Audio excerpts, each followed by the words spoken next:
Antonio Margarita, Benito Juliana, Rafael Marciano Leonardo, Emerson Ponciano Lolita, James Perry, Danilo, Florino, Felix, Agustina, Horace, Elmer, Jose, Marta, Pedro, Cecilia, Filomena, Azucena, Oscar, Edgardo, Estrelita, Leon Mario, Violeta, Librada, Abelardo, Father Jeff, Arnel, Manolo, Evelyn, Robert, Josefina, Angel, Mamang Esther, Concepcion, Agnes, Mario, Edgardo Eliseo, Maxima, Herman, Margarita, Victoria, Ruben, Eleoncia, Paulina Sotero, Camille, Pasito, Renato, Ramon Sr., Mark Lotlot, Mercy, Judge Baby, Peter Paul Patrick, Ernesto Sr., Ricardo Ruben, Nenita, Gary, Fidela, Jacinto, Consolacion, Dionisha Efren, Romeo, Salvador, Maria, Dominador, Felicidad, Domingo, Rosario, Crisanta, Simeon, Honorato, Marcelito, Mark, Anthony, Richmond, Laureano, Ireneo, Jerby, Consolacion,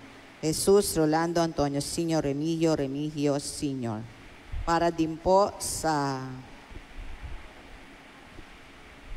natatanging kahilingan ni Marinea Clemente at Gabriel Clemente, at para sa kagalingan ni na Emmanuel Mitiam, Corazon Santa Ana, Fernan Perez, Grace Padinao, Isaiah Tomas, Lilia Ong, Elmer Samareta.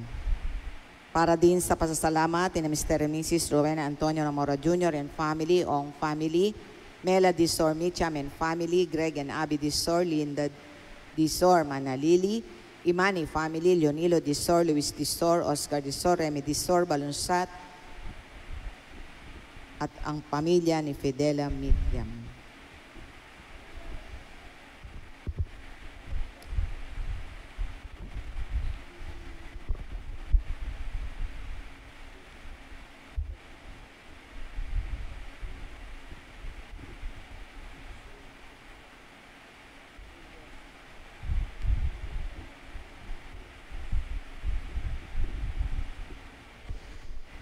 Sama rin po natin sa ating panalangin ang para sa kagalingan ni Pasing Reliesan at para sa kapayapaan ng kaluluwa ni Luz.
gumanap sa banal na pagdiriwang. Inaamin ko. Sa makapangyarihan Diyos at sa inyo, mga kapatid, na lubha akong nagkasala sa isip, sa salita at sa gawa at sa aking pagkukulang. Kaya'y sinasamo ko sa mahal na Birheng Maria, sa lahat ng mga anghel at mga banal, at sa inyo, mga kapatid, na ako'y ipanalangin sa Panginoong ating Diyos. Kaawaan tayo ng makapangyarihang Diyos, patawarin tayo sa ating mga kasalanan, at patnubayan tayo sa buhay na walang hanggan. Amen. Panginoon, kaawaan mo kami. Panginoon, kaawaan mo kami. Kristo, kaawaan mo kami. Kristo, kaawaan mo kami. Panginoon, kaawaan mo kami. Panginoon, kaawaan mo kami. Manalangin tayo. Ama naming makapangyarihan, ibinigay mo sa iyong sambayanan sina San Cornelio at San Cipriano bilang mahusay na tagapangasiwa, bilang katugunan sa kanilang pagdalangin. Kami ay gawin mong matibay sa pananampalataya at katatagan at masigasig na gumagawa para sa pagkakaisa ng sambayanan sa pamamagitan ni Jesucristo kasama ng Espiritu Santo magpa sa walang hanggan. Amen.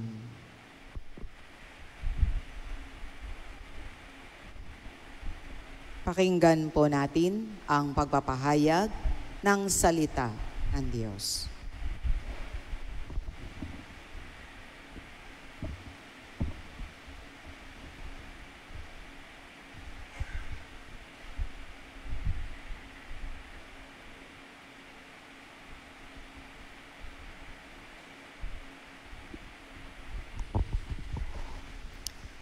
Ang salita ng Diyos mula sa unang sulat ni Apostol San Pablo kay Timoteo.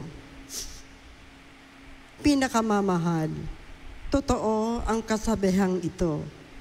Ang nagnanais na maging tagapangasiwa sa simbahan ay naghahangad ng mabuting gawain. Kaya, kailangang wala siyang kapintasan. Isa lamang ang asawa, marunong magpigil sa sarili, maingat, kagalang-galang, bukas ang tahanan, at mabuting tagapagturo. Kailangan ding siya'y hindi mahilig sa alak, hindi mapusok kundi mahinahon at maibigin sa kapayapaan, hindi gahaman sa salapi. Kailangan siya'y mahusay mamahala sa sariling sambahayanan, iginagalang at isinusunod ng kanyang mga anak. Paano makapangangasiwa ng maayos na simbahan ng Diyos ang isang tao kung ang sambahayan lang niya'y hindi kayang pamahalaan? Kailangan siya'y matagal nang nananampalataya. Kung hindi, baka siya'y maging palalo at tuloy mahatulan gaya ng dyablo. Kailangan ding siya'y iginagalang ng mga taong hindi kaanib sa simbahan at nang di siya mapulaan at hindi mahulog sa bitag ng dyablo. Kailangan namang ang mga magiging tagapaglingkod sa simbahan ay marangal, tapat mangusap, hindi sugapa sa alak at hindi sakim. Kailangan sila'y tapat sa pananampalataya na ating ipinahayag at walang dapat ikahiya. Kailangan sumukin muna sila at magkitang marapat bago gawing tagapaglingkod. Kailangan ang kanilang mga asawa ay matitino at hindi mapanirang puri kundi mabait at tapat sa lahat ng bagay. Kailangan ding isa lang ang asawa ng isang tagapaglingkod sa simbahan. Maayos siyang mamamahala sa sariling sambahayan at mabuting magpasunod sa kanyang mga anak. Ang tagapaglingkod na tapat na sa tungkulin ay igagalang ng lahat at buong tapang nilang maipahayag ang pananampalatayang napasa atin dahil sa ating pakikipag-isa kay Kristo Jesus. Ang salita ng Diyos. Salamat sa Diyos. Salmong tugunan. Malinis na pamumuhay ang aking pagsisikapan. Malinis na pamumuhay ang aking pagsisikapan. Ang aking awitin ay ang pagtatapat at ang katarungan. Ako'y umaawit patungkol sa iyo, o puon kong mahal. Ang aking susunding tumpak na ugali, walang kapintasan. Kailan kaya darating sa akit ako'y lalapitan? Malinis na pamumuhay ang aking pagsisikapan. Malinis ang budhing mamumuhay ako sa aking tahanan. Sa buhay kong ito, ang gawang masamay, di ko tutulutan. Malinis na pamumuhay ang aking pagsisikapan. Siyang naninira ng kanyang kapwa'y aking wawasakin. Di ko papayagan ang mapagmalaking hambog kung tumingin. Malinis na pamumuhay ang aking pagsisikapan. Ang lahat ng taong nagtatapat sa Diyos, ako ay kaisa. Sa aking palasyo ay papayagan ko na doon matira. Kung tunay na tapat, ay tutulutan ko na maglingkod sila. Malinis na pamumuhay ang aking pagsisikapan. Alleluia, Alleluia, Alleluia, Alleluia, Alleluia, Alleluia, Alleluia. Narito at dumating na isang dakilang propeta, sugo ng Diyos sa bayan niya. Alleluia, Alleluia, Alleluia, Alleluia, Alleluia, Alleluia, Alleluia. Sumainyo ang Panginoon. At sumayo rin. Ang mabuting balita ng Panginoon ayon kay San Lucas. Papuri sa iyo, Panginoon. Noong panahong iyon, pumunta si Jesus sa isang bayang tinatawag na Nain. Sumama sa kanya ang kanyang mga alagad at ang napakaraming tao. Nang malapit na siya sa pintuan ng bayan, nasa lubong niya ang libing ng kaisa-isang anak na lalaki ng isang babaeng balo. Marami ang nakikipaglibing. Nahabag ang Panginoon nang makita ang ina ng namatay at sinabi sa kanya, "Huwag kang tumangis." Lumapit siya at hindi po ang kinalalagyan ng patay at tumigil naman ang mga may dala nito. Sinabi niya, "Binata, bumangon ka." Naupo ito at nagsalita at siya'y ibinigay ni Jesus sa kanyang ina. Sinidlan ng takot ang lahat at sila'y nagpuri sa Diyos. Sabi nila, "Dumating sa atin ang isang dakilang propeta. Nilingap ng Diyos ang kanyang bayan." At kumalat sa buong Judea at sa palibot na lupain ang balitang ito tungkol sa kanya. Ang mabuting balita ng Panginoon.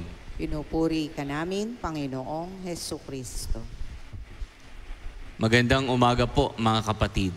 Gandang umaga rin po. Ngayon po ipinagdiriwang natin ang paggunita sa kapistahan ng dalawang santo ng ating simbahan, si Saint Cornelius at si Saint Cyprian. Dalawang magkaibigan po na nagsuportahan sa isa't isa nung panahon ng kaguluhan at persecution ng mga Katolikong Kristiyano nung panahon nila. Si Cornelius po ay naging Santo Papa ng Roma, habang si Cyprian po ay naging obispo ng Carthage. Silang dalawa po, dalawang magkaibigan sa iisang misyon ng katapatan kay Kristo, na kahit sa bandang huli ng kanilang buhay, sila'y pinahirapan at pinapugutan. Naging tapat pa rin sila sa ating Panginoong Diyos, sapagkat malinaw po sa kanila na ang tunay na kaganapan ng buhay ay ang pagsunod sa Diyos. Ito pong magandang kunan natin ng pagninilay sa araw na ito, ang patungkol po sa pakikipagkaibigan. Ang tanong, anong uri ba ng pakikipagkaibigan ang meron tayo? Ang sabi po ni Aristotle, isang philosopher, kapag sinabi pong pagkakaibigan, ito po'y may tatlong uri. Unang uri ng pagkakaibigan, pagkakaibigang nakabatay sa pangangailangan. Pangalawang uri, pagkakaibigang nakabatay sa pansariling kasiyahan. At pangatlong uri, pagkakaibigan na nakabatay sa kabutihan. Unang pagninilay, pagkakaibigang nakabatay sa pangangailangan. Ito po'y patungkol sa pakikipag-ugnayan na nakasalig sa kung ano lamang ang maibibigay ng iyong kaibigan.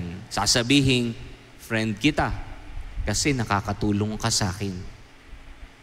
Pangalawa, pagkakaibigang nakabatay sa pansariling kasiyahan. Ito po'y patungkol sa pakikipag-ugnayan na pansamantala lamang. Sasabihin, friend kita ngayon, pero bukas pag hindi na ako masaya sa'yo, ay hindi na kita kaibigan.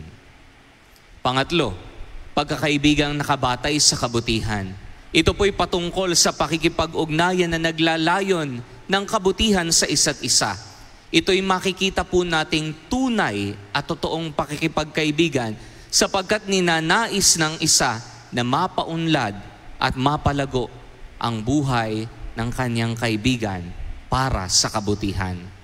Sa ating pong pagninilay, magandang mapagnilayan po natin yung ikatlong uri.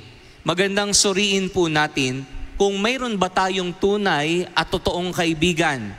Sapagkat ang tunay at totoong kaibigan ay naglalayon na makaimpluwensya sa kabutihan. Hindi yung kaibigan lamang kapag may kailangan. Hindi yung kaibigan lamang base sa pansariling kasiyahan lamang.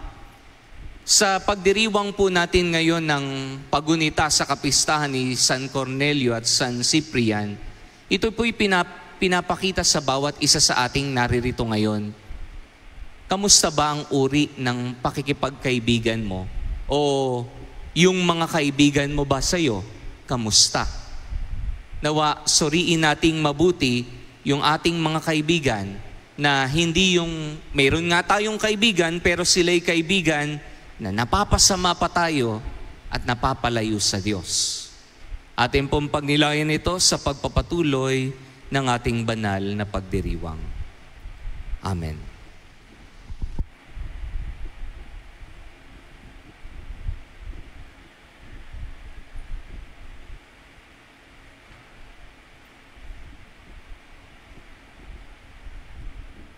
Tatayo ang lahat. Mga kapatid, gumawa ng mga himala si Jesus upang ipakita ang kanyang banal na habag at kapangyarihan.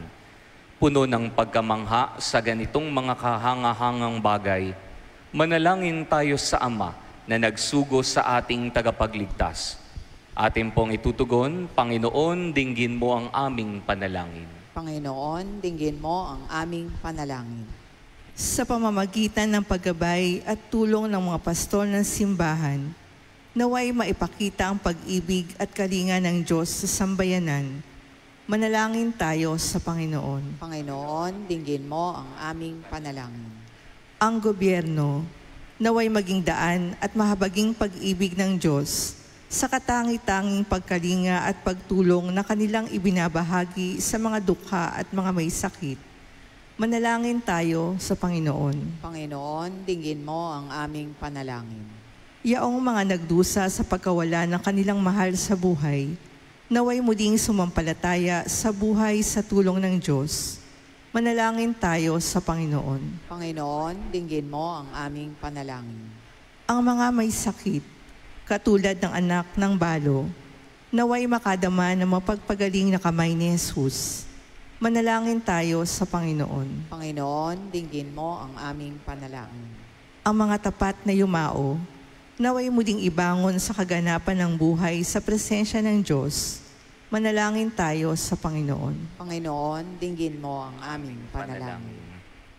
Ama naming Diyos, gabayan mo kami upang aming mahipo ang mga may pusong wasak at matulungan silang madamang iyong anak na dumito sa amin. Hinihiling namin ito sa ngalan ni Kristo ng aming Panginoon ngayon at magpasawalang hanggan. Amen.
Manalangin kayo mga kapatid upang ang paghahain natin kalugdan ng Diyos sa mga makapangyarihan. Tanggapin nawa ng Panginoon itong paghahain sa iyong mga kamay, sa kapurihan niya at karangalan sa ating kapakinabangan at sa buong sambayanan niyang banal. Ama naming lumikha, tanggapin mo ang mga alay ng iyong sambayanan. Ngayong ginugunita ang tiniis ng iyong mga martir, ang banal na paghahaing nagdudulot ng kagitingan, upang matiis ni na San Cornelio at San Cipriano ang mga pahirap ng kalaban, ay magbigay dinawa sa amin ng katatagan sa mga kahirapan sa pamamagitan ni Jesucristo kasama ng Espiritu Santo magpasawalang hanggan. Amen. Sumainyo ang Panginoon. At sumaiyo rin. Taas sa Diyos ang inyong puso at diwa. Itinaas na namin sa Panginoon. Pasalamatan natin ang Panginoong ating Diyos. Marapat na siya ay pasalamatan. Ama naming makapangyarihan, tunay ngang marapat na ikaw ay aming pasalamatan. Ngayong aming kagalakan ang iyong mga martir ay parangalan. Sila'y kapanalig naming may paninindigan na ikaw ay ipahayag kahit sila'y mamatay, sapagkat minarapat mong kanilang matularan ang iyong anak na naghain ng sariling buhay, tulad ng naganap sa iyong anak. Ang dugo ng mga martir ay dumanak, hindi dahil sa katatagang likas, kundi dahil sa iyong bigay na lakas. Kaya kaisa ng mga anghel na nagsisiawit ng papuri sa iyo, nang walang humpay sa kalangitan kami nagbubunyi sa iyong kadakilaan. Santo, Santo, Santo, Panginoon Diyos ng mga hukbo, napupuno ang langit at lupa ng kadakilaan mo, o sana sa kaitaasan. Pinagpala ang naparirito sa ngalan ng Panginoon, o sana sa kaitaasan.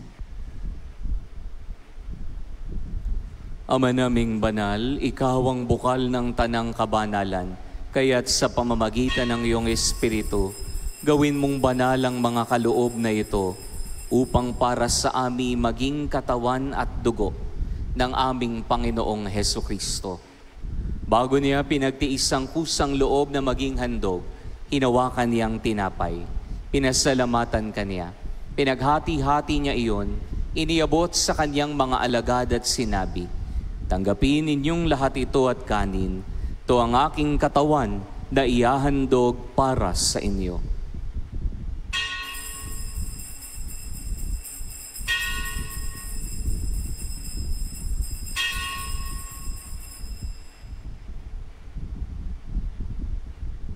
Gayon din naman nung matapos ang hapunan, hinawakan niyang kalis. Uli kaniyang pinasalamatan. Iniabot niyang kalis sa kanyang mga alagad at sinabi, "Tanggapin ninyong lahat ito at inumin. Ito ang kalis ng aking dugo, ng bago at walang hanggang tipan. Ang aking dugo na ibubuhos para sa inyo at para sa lahat, sa ikapagpapatawad ng mga kasalanan. Gawin ninyo ito sa pag-alaala sa akin."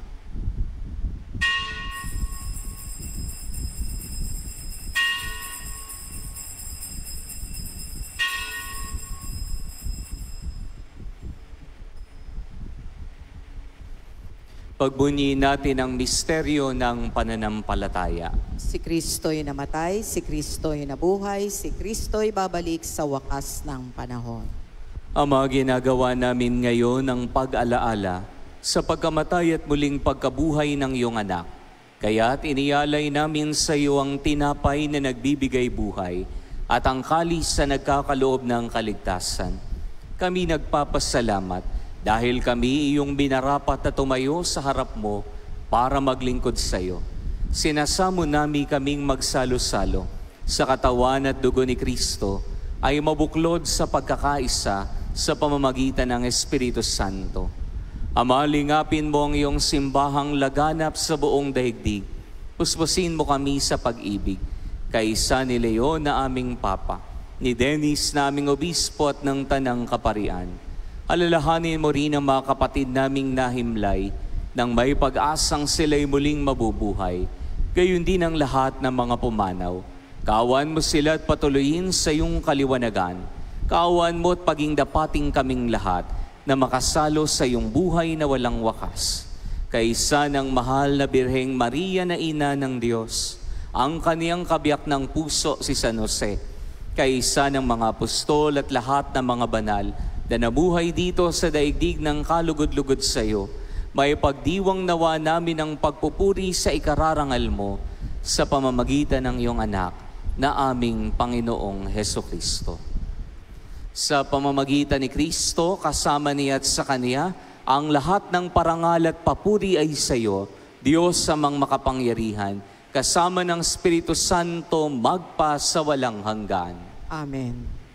Sa tagubilin po ng mga nakagagaling na utos sa turo ni Jesus sa Panginoon natin at Diyos, pahayag natin ang may lakas loob ang panalangin itinuro sa atin ng Panginoon.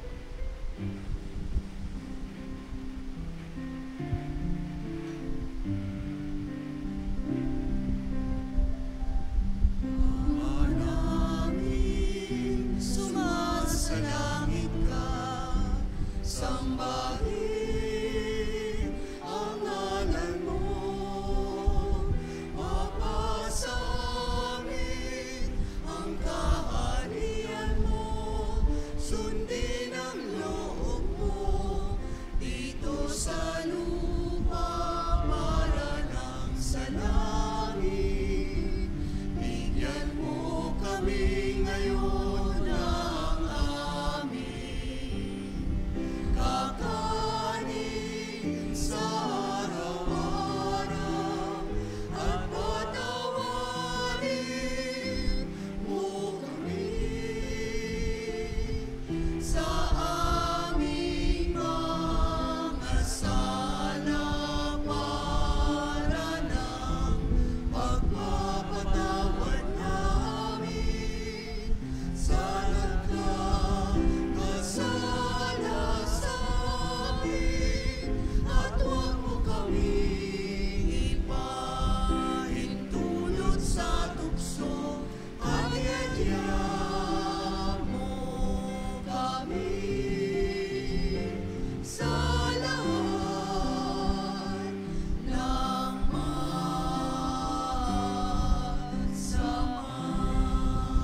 Nihiling naming kami iadya sa lahat ng masama, pagkalooban ng kapayapaan araw-araw, iligtas sa kasalanan at ilayo sa lahat ng kapahamakan, samantalang aming pinananabikan ang dakilang araw ng pagpapahayag ng tagapagligtas naming si Jesucristo. Sapagkat iyo ang kaharian at ang kapangyarihan at ang kapurihan magpakailanman. Amen. Panginoong Jesucristo, sinabi mo sa iyong mga apostol, kapayapaan ang iniiwan ko sa inyo. Ang aking kapayapaan ang ibinibigay ko sa inyo. Tunghayan mo ang aming pananampalataya at huwag ang aming mga pagkakasala. Pagkalooban mo kami ng kapayapaan at pagkakaisa ayon sa iyong kalooban, kasama ng Espiritu Santo magpa sa walang hanggan. Amen. Ang kapayapaan ng Panginoon ay laging sumainyo. At sumaiyo. Magbigayan nawa kayo ng kapayapaan sa isa't isa. Peace be with you.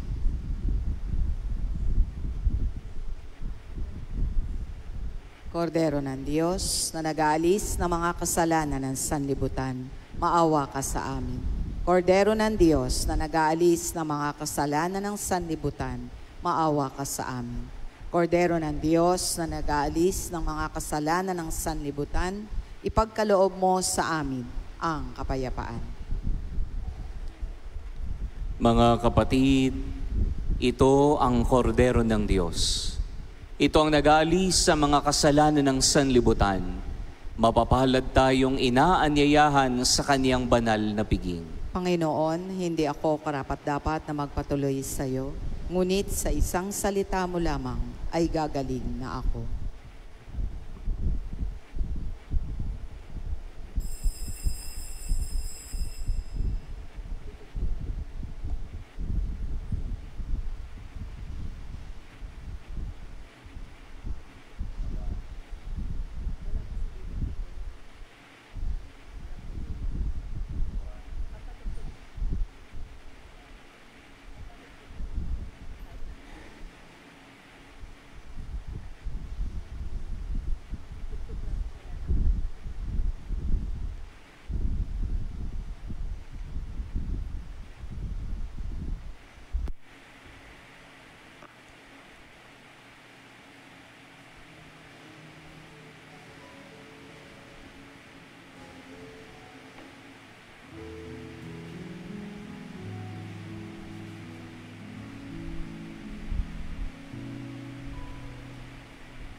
Panalangin kay San Isidro Labrador. Ama naming makapangyarihan, nagpapasalamat kami sa iyong walang hanggang kabutihan sa katauhan ng aming patron na si San Isidro Labrador. Siya ang aming halimbawa sa buhay, kabanalan at tapat na paglilingkod sa iyo. Matularan nawa namin ang kanyang pagiging matyaga upang kami ay makaganap sa aming mga tungkulin ng may katapatan, kasipagan at pagmamahal. Siya ang nagpatunay na ang pagsisikap na may kalakip na pananampalataya ay magdudulot ng kabanalan. Ama naming mapagmahal, itinataas namin sa iyo ang aming pamayanan at parokya na aming ipinangaampon sa pamamatnubay at pagkalinga ng aming patron na si San Isidro Labrador. Nawa ito ay mabuklod sa diwa ng pagtutulungan at pagmamalasakit sa bawat isa. Magkaroon din nawa kami ng maalab at dalisay na pagmamahal sa banal na misa upang kami ay mahubog sa buhay kabanalan para sa ikadadakila ng iyong ngalan. Sa tulong ng iyong biyaya at sa panalangin ng aming patron na si San Isidro Labrador, nakikiusap kami na pagkalooban mo ng taimtim na pag-ibig sa iyo upang patuloy kami na magsikap na isabuhay ang aral ng aming pananampalataya ng may malinis na kalooban at matiwasay na pamumuhay sa araw-araw. Hinihiling namin ito sa ngalan ni Jesucristo na nabubuhay at naghaharing kasama mo at ng Espiritu Santo, magpas sa walang hanggan. Amen. San Isidro Labrador, panalangin mo kami. Magsitayo ang lahat. Manalangin tayo. Ama naming mapagmahal, ngayong amin ng napagsaluhan ang haing nagbibigay buhay. Hinihiling naming kaming pinaghaharian ng iyong Espiritu ng kagitingan ay maging mga saksi sa katotohanan ng mabuting balita. Ayon sa halimbawang ipinakita ni San Cornelio at San Cipriano, sa pamamagitan ni Jesucristo, kasama ng Espiritu Santo, magpa sa walang hanggan. Amen. Sumainyo ang Panginoon At sumayo rin. at pagpalain nawa kayo ng makapangyarihang Diyos, Ama at Anak at ng Espiritu Santo. Amen. Tapos ang ating pagdiriwang, humayo kayo sa kapayapaan ni Jesucristo. Salamat sa Purihin natin ang Panginoon.